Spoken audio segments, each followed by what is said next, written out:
Hello दोस्तों, YouTube channel subscribe कर लें, क्लिक बेल आइकन को प्रेस करें ताकि नोटिफिकेशन आपको मिलते रहे जेआईबी, सीआईबी और बैंक प्रमोशन के संबंध में। यहाँ पे हम लोग पढ़ रहे हैं जेआईबी का principles and practices of banking का मॉक टेस्ट नंबर 4 है। अच्छा, कोर्स स्टार्ट करने से पहले मैं आपको बता दूं कि हमारे यहाँ दो तरह का कोर्स है कि जेआईबी का शॉर्ट टर्म पासिंग कोर्स, जिसको आप पढ़ के जहाँ एग्जाम में मात्र 1 दिन 2 दिन 3 दिन 5 दिन बचता है, ये कोर्स पढ़ेंगे पक्का पास कर जाएंगे आप। और दूसरे साइड में देखिएगा short term plus in depth videos, यानी शॉर्ट टर्म कोर्स तो कह रही और डिटेल वीडियो भी है। मतलब अगर आपका 2 महीने का टाइम है तो आप डिटेल वीडियो पढ़िए, और मान लीजिए महीना या उससे भी कम समय में शॉर्ट टर्म पढ़े। आप दोनों ऑप्शन यहाँ मिल जाएगा आपको। दोनों में क्या चीज का है, दोनों में वीडियो लेक्चर कोर्स हो जाएगा, दोनों में केस स्टडी वीडियो, दोनों में 13,500 का क्वेश्चन बैंक है पीडीएफ में, दोनों जगह 30 मॉक टेस्ट है, दोनों जगह आपको रिवीजन नोट्स है। यहाँ पे अंतर है कि वैलिडिटी 6 महीने का अंतर हो जाता है, वैलिडिटी लाइफ लॉन्ग है। जेआईबी का प्रिंसिपल से करेंगे, इसका दाम है 600 रुपये, दाम है 1200 रुपये। जेआईबी का अकाउंटिंग करें, इसका दाम 800 रुपये, दाम है 1500 रुपये। जेआईबी का लीगल करेंगे, इसका दाम है 600 रुपये, दाम है 1200 रुपये। अगर आप कॉमो पे करते हैं, दाम है 1500 रुपये, दाम है 3000 रुपये। और यहाँ फोन नंबर भी दिया हुआ है, चाहे आप डिस्क्रिप्शन बॉक्स में फोन नंबर देख सकते हैं, चाहे डिटेल इन्फॉर्मेशन देख सकते हैं, या वेबसाइट में जाकर डायरेक्ट वहां से पेमेंट कर सकते हैं। स्टार्ट करते हैं। तो पहला सवाल है, in e commerce the consumer moves from a physical store in a market place to. अब क्या सवाल है, in e commerce the consumer moves from a physical store in a marketplace too। तो ठीक है, ये ऑप्शन हो जाएगा। Store of the seller located at a far off place, पहला ऑप्शन है, यानी स्टोर जो होगा सेलर का दूर है। B option, store of the seller located at far off place.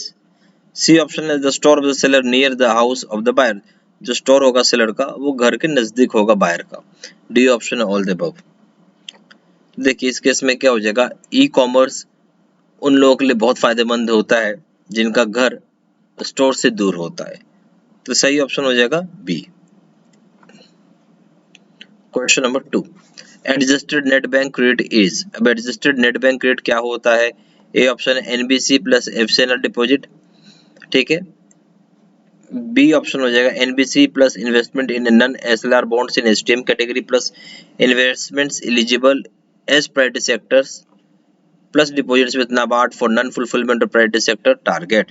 C option हो जाएगा NBC minus investment in SLR bonds in STM category. D option है NBC minus FCNR deposits.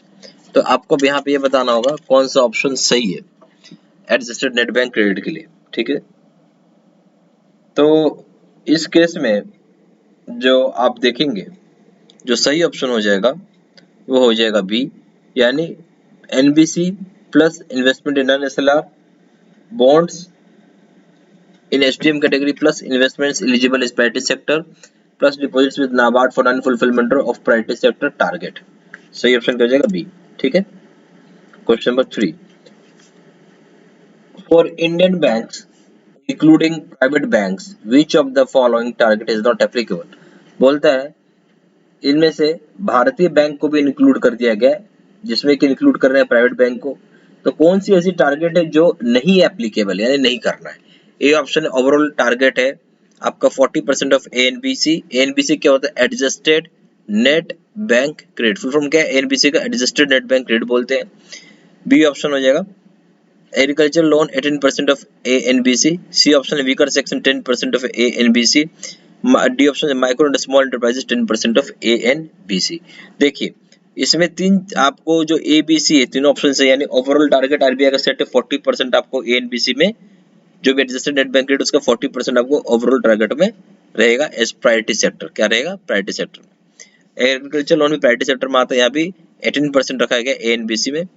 Weaker section का में भी रखा गया है एडजस्टेड नेट बैंक क्रेडिट का 10% आपको वीकर सेक्शन में देना होगा as a loan. But micro small enterprises में कहीं भी ऐसा मेंशन नहीं कि माइक्रो स्मॉल एंटरप्राइजेस 10% एएनबीसी है, यहाँ से कोई टारगेट मेंशन नहीं है, इसलिए डी ऑप्शन सही हो जाएगा, ठीक है। बाकी एबीसी में टारगेट होता है, बाकी डी में कोई टारगेट नहीं होता है। Question number 4, what is the maximum loan that could be sanction to the borrower under retail trade in priority sector. बोलते हैं प्रायोरिटी सेक्टर में अगर आप रिटेल ट्रेड करना है तो कितना मैक्सिमम लोन अमाउंट सैंक्शन हो सकता है रिटेल ट्रेड में। सब क्या है? रिटेल ट्रेड में कितना maximum loan amount of sanction कर सकते हैं प्रायोरिटी सेक्टर में। ए ऑप्शन है 3 lakh, B option ₹5 lakh, C option ₹10 lakh, D option ₹20 lakh for essential and no ceiling for other commodities. तो देखिए इसमें जो सही ऑप्शन हो जाएगा वो हो जाएगा डी, कि 20 लाख एसेंशियल के लिए और 9 से लेंगे दूसरे कम्युनिटीज के लिए। Question number 5, net working capital stands for. Net working capital क्या चीज के लिए स्टैंड करता है, किस चीज के लिए होता है? तो ए ऑप्शन हो जाएगा current assets plus current liabilities. ठीक है, वर्किंग कैपिटल समझे ना, नेट वर्किंग कैपिटल। ठीक है, तो पहला ऑप्शन है current assets plus current liabilities. दूसरा ऑप्शन है एसेट्स माइनस लायबिलिटीज। तीसरा ऑप्शन है आपको long term sources minus long term uses. D option है current assets minus current liabilities other than bank borrowing. तो आपको इस केस में सही ऑप्शन बताना है। जो वर्किंग कैपिटल जो होता है ना, हमेशा उसमें current assets minus current liabilities होता है, कुछ नहीं होता। क्या होता है? Current assets minus current liabilities होता है। तो सही ऑप्शन डी हो जाएगा। यहाँ जो सी लिखा हुआ है ये सी नहीं होगा, बेसिकली यहाँ पे आपको डी होगा। ठीक है, क्वेश्चन नंबर 6 में आइए, which of the following types of companies the word limited is not required to be used. बोलता है ऐसा किस तरह का कंपनी होती है जहां लिमिटेड वर्ड यूज करने की जरूरत नहीं है। ए ऑप्शन है ए गवर्नमेंट कंपनी और a company licensed under section 8 of companies act 2013। B option है a company public company limited by guarantee और प्राइवेट कंपनी, कोई पब्लिक लिमिटेड बाय गारंटी हो चाहे प्राइवेट कंपनी हो। सी ऑप्शन है a private company limited by shares and government company. D option है public company and government company. ठीक है, तो इसमें सही ऑप्शन क्या होगा आपको वो बताना होगा। तो सही ऑप्शन हो जाएगा इस केस में जहां पे आप वर्ड जो कंपनी है जहां पे वर्ड लिमिटेड यूज नहीं किया जा रहा है या जरूरत नहीं यूज करने को, ए ऑप्शन हो जाएगा। यानी गवर्नमेंट कंपनी हो चाहे कंपनी जो लाइसेंस्ड हो under section 8 of companies act 2013 के तहत। सही ऑप्शन हो जाएगा ए। ठीक है, क्वेश्चन नंबर 7 देखिए, इसमें से आपको बताना है कौन सा बात सही है, कौन सा बात सही है। तो ए ऑप्शन हो जाएगा minimum number of members in private companies 2, कम से कम जो मेंबर होना चाहिए प्राइवेट कंपनी में 2 है। बी ऑप्शन है maximum number of members in a public companies 50, maximum number के जो मेंबर हो सकते हैं पब्लिक कंपनी में होंगे 50। सी ऑप्शन है minimum number of directors in a public companies 3, minimum number of directors जो होंगे पब्लिक प्राइवेट कंपनी में 3 होंगे। डी ऑप्शन है maximum number of directors in a public company is restricted to 12, जो बोलते पब्लिक कंपनी में जो मैक्सिमम डायरेक्टर्स हो सकते हैं वो ज्यादा 12 हो सकते हैं।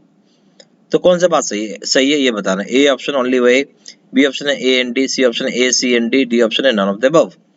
जो सही ऑप्शन हो जाएगा इस केस में वो हो जाएगा ए कि कम से कम 2 आदमी या मेंबर चाहिए प्राइवेट कंपनी को चलाने के लिए, मिनिमम 2 आदमी।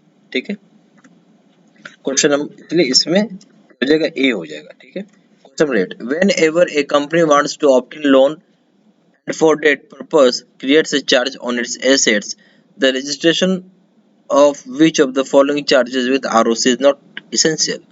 बोलते जब कभी भी कंपनी एक तरह का लोन लेता है किसी भी काम के लिए कोई भी पर्पस के लिए, तो यहाँ एसेट्स के ऊपर चार्ज क्रिएट किया जाता है जो आरओसी होता है, registrar of charges, registrar of company बोलता है। क्या था रजिस्ट्रार ऑफ कंपनी, तो वहां पे आपको चार्ज का रजिस्ट्रेशन कराना जरूरी नहीं है।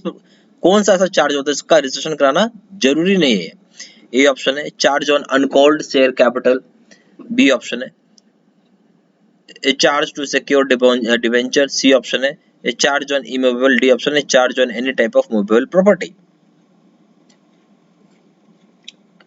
जो सही ऑप्शन हो जाएगा वो हो जाएगा डी। तो बोलता है कि आप किसी भी तरह का जो मूवेबल प्रॉपर्टी है जैसे गाड़ी हो गया, स्कूटर हो गया, कार हो गया, उस पर चार्ज क्रिएट करने की जरूरत नहीं है। डी ऑप्शन हो जाएगा। ठीक है, question number 9, MSE Units Association is maintaining a current account with your bank which is operated by its president and secretary singly. A letter which is received from each of them not to pass the check signed by the other. 2 checks signed by each of them are received. What the bank shall do? तो बोलता है कि MSA units association current account maintain कर रहा है आपके bank के साथ जो कि ऑपरेट किया जाता है उसके प्रेसिडेंट या सेक्रेटरी के द्वारा सिंगली ऑपरेट हो जाता है, कोई भी आदमी ऑपरेट कर सकता है। लेटर एक रिसीव होता है जिसमें ये बताया गया है किसी भी तरह का चेक नहीं पास किया जाए जो कि साइंड किया हो दूसरे के अलावा। हर दोनों ने चाहे वो प्रेसिडेंट ने भी लेटर भेजा है और सेक्रेटरी ने भी लेटर भेजा है, किसको भेजा है, बैंक को भेजा है कि अगर दूसरा आदमी चेक साइन करके भेजा है उसको पास नहीं करना है। तो 2 चेक ऐसे रिसीव हो गए। अब बैंक क्या करेगा इस केस में? ए ऑप्शन है, since they have no authority to cancel the authority the cheque shall be paid, क्योंकि बैंक के पास कोई ऑथोरिटी नहीं है कैंसिल करने का, इसलिए चेक को पे कर देंगे। बी ऑप्शन है, since they are only agent the authority can not be cancelled and cheque shall be paid, बोलता है यहाँ बैंक केवल एजेंट है और उसका कोई ऑथोरिटी नहीं होता कि वो कैंसिल करेगा, तो चेक को मजबूरली या बोल सकते हैं मजबूरन आपको चेक को पे करना ही पड़ेगा। C option, there is since there is dispute between them it would be advisable to write to the club about these letters and notices about stop payment may be given and checks may be returned। बोलते हैं अगर किसी तरह का कोई dispute है तो यहाँ पे एडवाइस दिया जाता है, बैंक एडवाइस करती है कि राइट करे इस तरह का चीज क्लब में उठाए मैटर लेटर लिख के कि इस तरह का विवाद चल रहा है और स्टॉप पेमेंट की नोटिस दे जहाँ पे चेक्स को रिटर्न किया जा रहा है ताकि चेक्स को रिटर्न करें। डी ऑप्शन है, bank to continue operations unless there is letter from the club, bank अपना ऑपरेशन कंटिन्यू करता रहेगा जब तक किसी तरह का लेटर क्लब से नहीं आता है। तो आपको बताना कौन सा ऑप्शन इस केस में सही है। सही ऑप्शन हो जाएगा सी। क्यों? अगर किसी तरह का डिस्प्यूट है तो यहाँ पे बैंक एडवाइस करती है कि आप क्लब को राइट करें, लेटर्स को नोटिस भिजवाएं स्टॉप पेमेंट्स का दिया जा सके और चेक्स को रिटर्न किया जाए इस केस में। Question number 10, account of a trust is opened by bank which has 3 trustees who shall operate the account। बोलता है अकाउंट जो है ट्रस्ट का ओपन किया गया बैंक के द्वारा जहाँ 3 ट्रस्टी हैं, तो अब अकाउंट को ऑपरेट कौन करेगा ये सवाल है। ए ऑप्शन है, any of them can operate, बोलते कोई भी ऑपरेट कर सकता है। बी ऑप्शन है, trustee having the authority from other trustee, बोलते ट्रस्टी को पास अथॉरिटी होनी चाहिए दूसरे ट्रस्टी का। सी ऑप्शन है, trustee the trustee having authority as per trust deed or else joint operation, बोलते ट्रस्ट डीड में बताया रहता है कौन सा ट्रस्टी ऑपरेट करेगा अकाउंट को। अगर ऐसा नहीं मेंशन है तो सभी लोग को ज्वाइंटली अकाउंट ऑपरेट करना पड़ेगा। डी ऑप्शन है, joint operation irrespective of what is stated in the trust deed, बोलता है ट्रस्ट डीड में कुछ भी लिखा हो उससे कोई मतलब नहीं, हर हाल में ज्वाइंट ऑपरेशन ही करना होगा। इस केस में क्या होगा? सही ऑप्शन सी हो जाएगा। सही क्यों हो जाएगा कि जो ट्रस्ट डीड में जैसा मेंशन होगा उसी हिसाब से आपको ट्रस्टी ऑपरेट करेगा अकाउंट को, अगर नहीं मेंशन है तो ज्वाइंट ऑपरेशन होगा। Question number 11, X is appointed executor for the account of A. The account in the name of executor or administrator will be opened as। तो X को क्या अपॉइंट किया गया? X को अपॉइंट किया गया एग्जीक्यूटर अकाउंट A का, और जो अकाउंट होगा वो नाम होगा एग्जीक्यूटर का या फिर एडमिनिस्ट्रेटर का जिसके नाम पे ओपन किया जा रहा है। तो ए ऑप्शन है as account, B option ex account, C option है ex executor to the state of a deceased, deceased मतलब जो मर गया, और डी ऑप्शन है for a deceased ex executor हो जाएगा। तो सही ऑप्शन क्या हो जाएगा इस केस में? ए हो जाएगा। एज अकाउंट को आप ऑपरेट कर सकते हैं क्योंकि एक्स को अपॉइंट किया गया एग्जीक्यूटर, तो नेचुरल सी बात है आप एक ही अकाउंट ही ऑपरेट कर सकते हैं। Question number 12, ABC Limited, a company has gone in liquidation and Mr. X is appointed as a liquidator. He has opened a bank account. He sends a letter to the bank that he has to go abroad for 2 months and he is absent. The account will be operated by his secretary। तो बोलता है कि ABC limited company है जहाँ पे वो liquidation मतलब होता है कंपनी अब बंद हो गई है, उसको अब सब सामान एसेट जितना उसको लिक्विडेट उसको बेच रही है बैंक, और मिस्टर एक्स ने अपॉइंट किया है और मिस्टर एक्स को अपॉइंट किया गया एज ए लिक्विडेटर, और उन्होंने अपना अकाउंट ओपन किया है बैंक में, और मिस्टर एक्स ने एक लेटर लिखा है बैंक को कि वो विदेश जा रहे हैं, अब्रॉड जा रहे हैं 2 महीने के लिए, और उनके एब्सेंस में बैंक अकाउंट ऑपरेट करेगा उनका सेक्रेटरी। ठीक है, ऐसा लेटर भेजा है। ए ऑप्शन हो जाएगा, bank will not accept such request, bank इस तरह रिक्वेस्ट को एक्सेप्ट नहीं करता है। B option, bank will ask for specimen signature of secretary and allow the operation, bank यहाँ पे सेक्रेटरी का स्पेसिमेन सिग्नेचर मांगेगा और ऑपरेशन को चालू रखेगा यानी अलाउ कर देगा। सी ऑप्शन है being a special circumstance this account will be allowed to be operated by taking usual safeguard. बोलते हैं चूंकि ये स्पेशल सर्कमस्टांस है तो अकाउंट को अलाउड किया जाएगा ऑपरेट करने के लिए स्पेशल या यूजुअल सेफगार्ड लेने के बाद। डी ऑप्शन हो जाएगा नन ऑफ द अबव, इनमें से कोई भी बात सही नहीं है। तो क्या होना चाहिए? सही ऑप्शन हो जाएगा ए कि बैंक इस तरह का रिक्वेस्ट को एक्सेप्ट ही नहीं करता है। ठीक है, बैंक क्या करेगा, इस तरह के रिक्वेस्ट को एक्सेप्ट नहीं करता है। Question number 13, to wind up the affairs of company the person appointed by the court is. बोलते हैं कंपनी के अफेयर्स को वाइंड अप मतलब खत्म करने के लिए या वाइंड अप करने के लिए जो पर्सन नियुक्त किया जाता है, जो अपॉइंट किया जाता है कोर्ट के द्वारा, उसे हम क्या बोलेंगे? A option executor, B option liquidator, C option administrator, D option assignee. जो सही ऑप्शन हो जाएगा इसके इसमें हो जाएगा डी, असाइनी हो जाएगा। ठीक है। Question number 14, a foreign spouse of an Indian citizen is called. बोलता है कि कोई भारतीय नागरिक का विदेशी बीवी है, बीवी हो चाहे हस्बैंड हो, जो भी हो, स्पाउस है, तो उसे हम क्या बोलेंगे? ए ऑप्शन है फॉरेन नेशनल, बी ऑप्शन बोलेंगे non resident Indian, C option बोलेंगे रेजिडेंट इंडियन, डी ऑप्शन बोलेंगे पर्सन ऑफ इंडियन ओरिजिन। तो सही ऑप्शन हो जाएगा, उसको हम डी बोलेंगे, पर्सन ऑफ इंडियन ओरिजिन। यहाँ हस्बैंड क्या है, सॉरी हस्बैंड या वाइफ कोई भी हो, एक आदमी अगर इंडियन सिटीजन है, दूसरा आदमी फॉरेन स्पाउस है, तो उसे बोलेंगे person of Indian origin. Question 15 है, N NRE RA account can be opened as. NRE RA account को आप कैसे ओपन कर सकते हैं? ए ऑप्शन है करंट या फिर सेविंग आरडी में केवल, बी ऑप्शन है सेविंग आरडी और एफडी ओपन कर सकते हैं, सी ऑप्शन है सेविंग करंट आरडी एफडी कर सकते हैं, डी ऑप्शन है एफडी एंड सेविंग ओनली। तो सही ऑप्शन क्या हो जाएगा इस केस में? आप इस केस में अगर NRE RA account saving account open कर सकते हैं, करंट अकाउंट भी ओपन कर सकते हैं, आरडी भी ओपन कर सकते हैं और एफडी भी ओपन कर सकते हैं। सही ऑप्शन हो जाएगा सी। ठीक है। यहाँ पे जेआईबी के दो तरह के कोर्सेज हैं। एक जेआईबी का जो है शॉर्ट टर्म कोर्स है, जहाँ की कम समय बचा है, वहाँ आपको पढ़ के निकलना है, 1 दिन 2 दिन महीने भर का समय है। यहाँ पे शॉर्ट टर्म है कि यहाँ पे short term plus in depth दोनों, यानी शॉर्ट टर्म मतलब कम समय बचा है तो वहाँ के लिए है, और ज्यादा समय है 2-3 महीने तो आप ये भी पढ़ सकते हैं, यानी ये वीडियो ज्यादा अच्छा है। ठीक है, बट आपके पास समय कम है तो आप इससे भी काम चल जाएगा, आपको पास ही होने से मतलब है आपको। ठीक है, दोनों जगह वीडियो लेक्चर कोर्स है, दोनों जगह स्टडी का वीडियो है, दोनों जगह 13,500 क्वेश्चन बैंक, दोनों जगह 30 मॉक टेस्ट है, दोनों जगह रिवीजन नोट्स है। यहाँ की जो वैलिडिटी है 6 महीने की, और यहाँ जो वैलिडिटी है लाइफ लॉन्ग है। प्रिंसिपल्स जेआईबी का प्रिंसिपल्स करेंगे दाम 600 रुपए, दाम 1200 रुपए, जेआईबी का अकाउंटिंग करेंगे दाम 800 रुपए, दाम 1500 रुपए, जेआईबी का लीगल करेंगे दाम 600 रुपए, दाम 1200 रुपए, अगर आप कॉम्बो पे करेंगे दाम 1500 रुपए, इसका दाम है 3000 रुपए। जानकारी के लिए फोन कर सकते हैं, फोन नंबर हो जाएगा 4 times 9685127, दूसरा नंबर है 7827546946। आप वेबसाइट में जाकर डायरेक्टली ऑनलाइन ऑर्डर प्लेस कर सकते हैं, वेबसाइट हो जाएगा www.jibstudymaterial.com, ईमेल आईडी हो जाएगा seedseena123@gmail.com।